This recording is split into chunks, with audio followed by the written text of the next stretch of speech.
I know it's to do with green energy. I know she is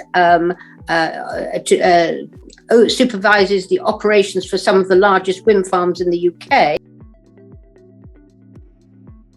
The thing with Sophie was that she has always been interested in anything mechanical or anything to do with engineering. When she's learned to speak, her first word was wheel, her second word was car. She spent a huge amount of time as she grew older doing very complex meccano, and she's the only child I've ever known who didn't want to go to the children's zoo. She would much go and rather look at cars.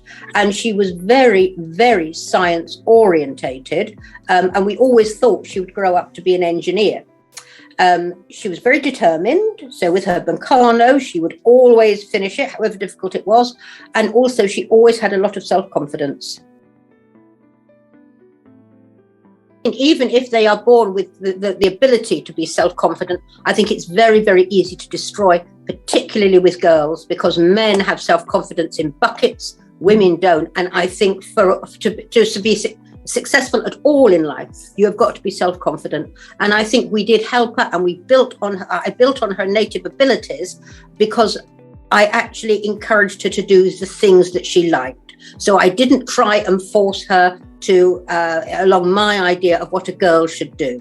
There were no dolls, no dolls' houses. There was cars, a garage.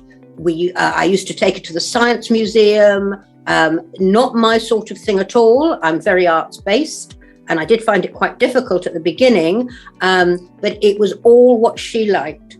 The other thing is, and I think it is easier if you have only one child, is that she was treated right from the beginning as a mini adult. Ask her what her opinion is, what she would like to do.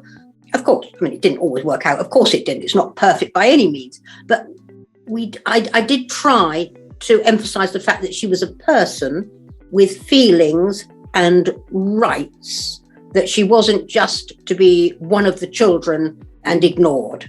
And I do think that did, I think, help her self-confidence. And throughout her school life, and I think throughout her working life as well, she's done so well as she has because she is self-confident. She goes forward. She applies for things. She asks for things at work. Whereas a lot of the women, they say, oh, well, I didn't apply for that job because I wouldn't have got it. Or I'm not going to ask for a raise because I know I wouldn't have got it. And I think Sophie, she has a go. I'm sure she doesn't always get these things, but she has a go. And I think that is all self-confidence. And I do think it's a lot of the way we really encouraged her interests. I encouraged her interests. And I also tried to talk to her as if she was a normal human being and not just a child. I think, to be quite honest, I think it was innate.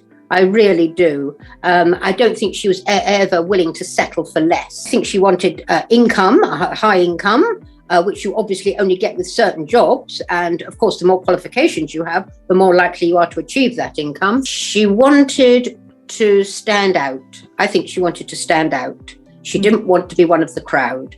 And she liked people appreciating her and looking at her. There wasn't really any pressure.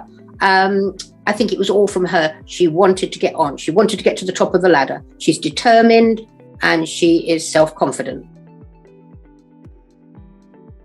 The only thing that I wanted her to do, or that she had to do, was to learn to swim, because that could save her life. So she had to do that. But everything else, I followed her. So when she was 5, she asked to play the piano. When she used to enjoy singing, so she joined the church choir. She continued singing, and she had the private singing lessons, and she ended up doing A-level music. There was a riding stable near where we lived, so we used to go and look at the horses, and she decided she wanted to learn to ride. So she did those things, and I can't play the piano, I can't sing, and I can't ride. They are all things that she wanted to do, and I think it does take a certain, not sacrifice, but you have to, as a parent, I think you have to be willing to make changes in your life. So I spent hours at the ring watching her go round and round on her horse, bitterly cold, and I had no interest in it whatsoever. we used to go to the Science Museum. We lived in London. We used to go to the Science Museum a lot. She wasn't really interested in any of the other arts-based museums, and we got rather bored with the Science Museum. So I took her to the Earth Science Galleries, which I thought we would only be in there 5 or 10 minutes, and we were in there for a long time, looking at the geology. And there are various exhibitions about volcanoes, earthquakes. And she was absolutely entranced. And we went back there again and again. And I think that got her interested in the geophysics of the Earth.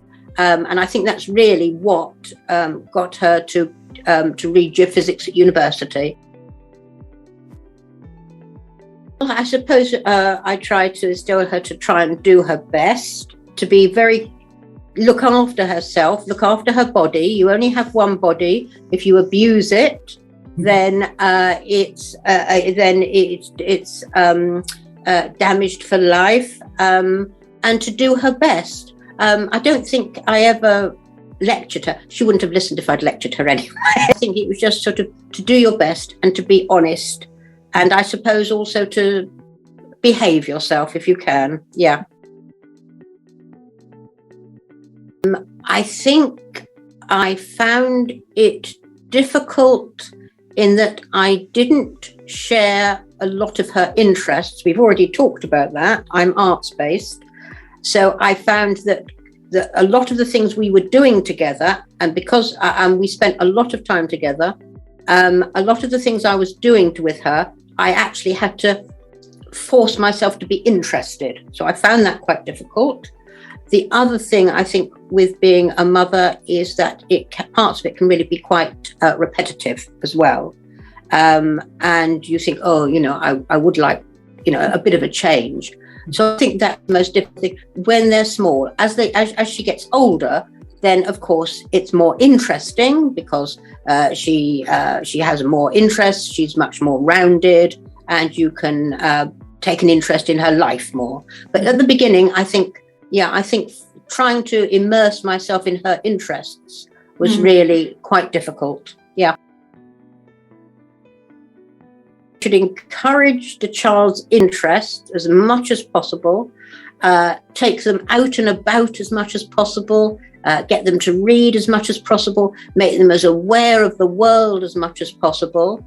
I think also to get as good an education as they are capable of getting, and obviously everybody's abilities are different and you can't put a square peg into a round hole, but to get the best possible education, because then the more qualifications you have, the more opportunities you have. But I do think, to follow your interests, because it was Sophie's interest as a child that really got her into geophysics, and then got her to Schlumberger, and then to doing her MBA, and then going on to the green. I do feel it started with the Earth Science Galleries. I really do.